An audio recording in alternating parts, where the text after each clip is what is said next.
Hey, howdy, friends. It's Steve DePoe here with the Rose Realty team. Two things before we get started here, if you don't mind. A little shout out. If you notice the new logo we have on the bottom here, that's the D for Dallas Magazine. The Rose Realty team was recognized this year as a top real estate team in the Dallas Fort Worth area. That's something that's great. I mean, it means that all the hard work that we've done and all the trust that our clients have shown us has kind of paid off and been recognized. That's fantastic. Number two, hey, if you don't mind, could you subscribe to our YouTube channel? Here's our YouTube link. Moving to Dallas. Obviously, we are not just the Dallas-based agents. We work all in the North Texas area. But if you could follow that link at Moving to Dallas and subscribe to our YouTube channel, we'd really appreciate it a lot. Okay, let's get on to the business that you're here for. Today's topic: kitchen remodel tips. So let's get into it. There's a lot to talk about here. So plastic laminate counters. Hey, it's not your parents' laminate anymore. Okay, the technology that improved so much over about the last, well, I want to say 10, 15 years. Okay, compared to the laminate that our parents had and our grandparents had in their kitchen. You can do some really phenomenal things with laminate counters. Now, they can tend to be less expensive than granite and quartz and those types of things, and sometimes easier to clean up. Now, the downside to some of the laminate is that if you chip it or scratch it, it's near impossible to fix. Okay, but you can actually get sheets about 5 feet wide, and like 20 feet long, and you could have this laminate look like anything you wanted. I mean, you could have wood or brick or stone or something like that. You could even have pictures of your kids. You can like laminate pictures of your kids, and have a big 5 foot by 20 foot sheet. Now, I wouldn't exactly advise that because the resale value isn't going to quite be there. Okay, but you can make it look like anything you want. It's a new photographic technology that turns it into laminate, and then you have a professional come and install it. Really, some interesting stuff. Vinyl flooring. We call this high-end or luxury vinyl flooring.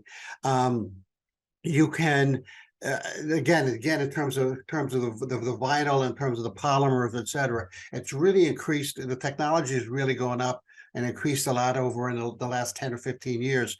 And some of the high-end vinyl flooring is actually better looking in some cases than the actual stuff.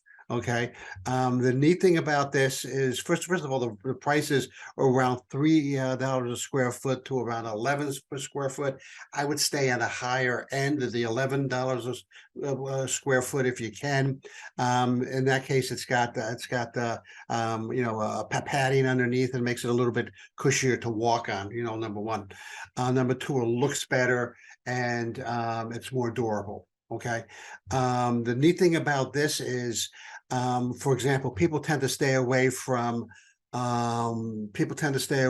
hardwoods in wet areas like bathrooms, kitchens, laundry rooms. Okay, this you can put in throughout your whole house, in your kitchen, in your bathroom, in your laundry room, any place you want. Okay, and if you do this, the vinyl obviously doesn't absorb water like wood would. Okay, wood would, and it's more durable.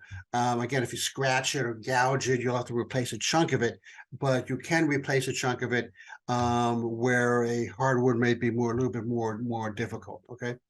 Laminated cabinet fronts. Again, we're talking laminates. We're talking vinyls and whatnot, plastics and polymers. These fronts are basically flat. We're talking about flat fronts, but you can get them to kind of look with the let's call them 3D imaging, if you will, make it look like it's got the inserts or the carve outs or whatever. but it still is a flat front. It can look good. You can get a wood or like a high gloss kind of finish, and it's somewhat cheaper, less expensive than replacing the cabinet doors and the cabinets themselves, completely during like a remodel. High gloss lacquered cabinets. This is sort of a touchy one. So to get the high gloss lacquered cabinets, you've got to do something like 20 layers of lacquer. Okay. Now you're not doing it. You're probably having some professional do it. But the problem with this is if you give it like a ding, okay, let's say the dishwasher door kind of hits it and dings it, man, it's really costly to repair and obviously costly to replace. Okay. It's very eye-catching, and it looks really high-end and classy, but again, if you ding it, that's going to be a problem.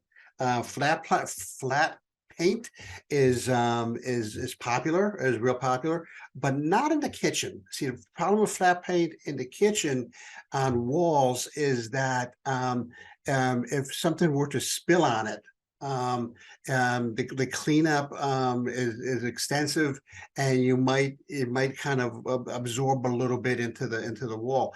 I actually had a can of Dr. Pepper explode on me the other day, and actually got a gouge in it and started squirting out all over the place, and got one of our walls. Well, I noticed that quick enough that I was able to get a rag there and kind of wipe it off. Okay, but the flat paint and it didn't leave a stain or a mark. So the flat paint is better in places like the study, the family, the family room or the bedroom, and not necessarily in the kitchen.